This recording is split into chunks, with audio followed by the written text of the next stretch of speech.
in the Western Pacific, tensions are quietly rising.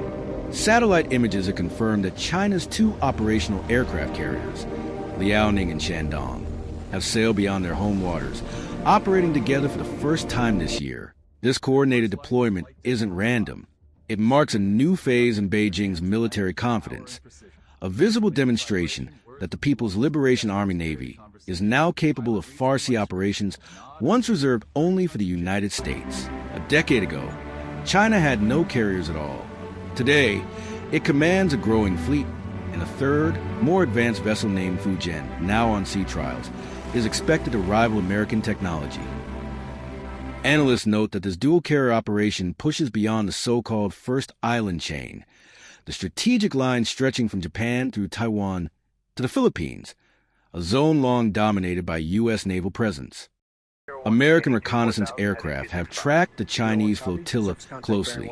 Pentagon officials describe a move as a test of endurance and coordination, not yet an immediate threat, but one watched minute by minute. Each Chinese carrier carries around 40 aircraft, primarily J-15 fighters. While these jets lack the range and sophistication of U.S. F-35s, the progress in only 10 years has surprised Western analysts. In response, a U.S. carrier strike group operating near Guam adjusted its route. The Navy stated this was part of routine operations, though experts say it was a calculated show of presence, a reminder of who still dominates the global seas. In Tokyo and Manila, military observers quickly raise alarms. Two Chinese carriers maneuvering beyond the island chain signal that Beijing is rehearsing coordinated power projection, a capability unseen in Asia since World War II. Yet publicly, Chinese officials insist the drills are routine, aimed at safeguarding national sovereignty and maritime trade routes, not confrontation. In Washington, defense analysts read the move differently.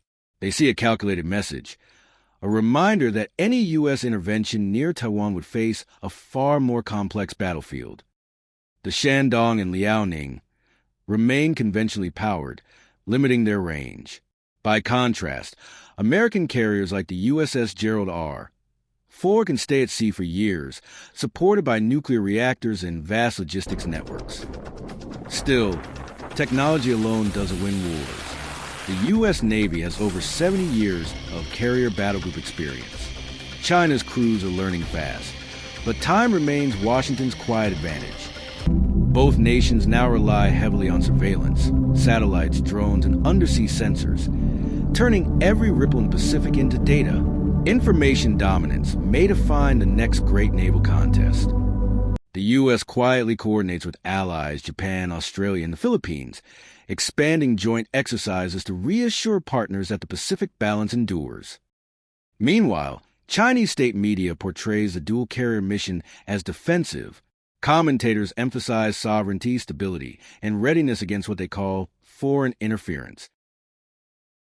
Behind the warships lies an economic story. China's global trade lifelines run through these seas, and ensuring their security is both strategic and domestic necessity. Analysts agree, neither side seeks open conflict. These deployments are messages, floating symbols of resolve in an era where perception often shapes power more than firepower. Historians note echoes of the early Cold War, cautious maneuvers, symbolic shows of strength, and a race for influence that rarely fires a shot. Beneath the surface, both sides invest in unmanned systems, artificial intelligence, and hypersonic weapons, tools that could redefine future sea battles. China's two carriers now operate in live ocean conditions, storms, long-distance coordination, and multi-ship communications, lessons critical for true blue water power. In Europe and the Indian Ocean, naval planners watch closely. The Pacific has become a theater that shapes doctrines worldwide. Despite rivalry, military hotlines remain open. Quiet diplomacy helps prevent accidents when fleets pass too near, a fragile but vital safeguard. Both powers know a major conflict would devastate trade and economies. Every move at sea is measured against the weight of global markets. When the Fujian enters full service, China could maintain 3 carriers at once, enough to sustain near constant presence in the Pacific. The U.S. still hold the edge, but the margin narrows.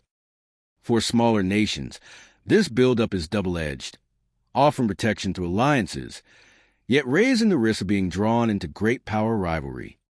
The two Chinese carriers are not yet equal to America's might, but their presence marks a turning point, a statement that Asia's seas will never again be a one-navy domain.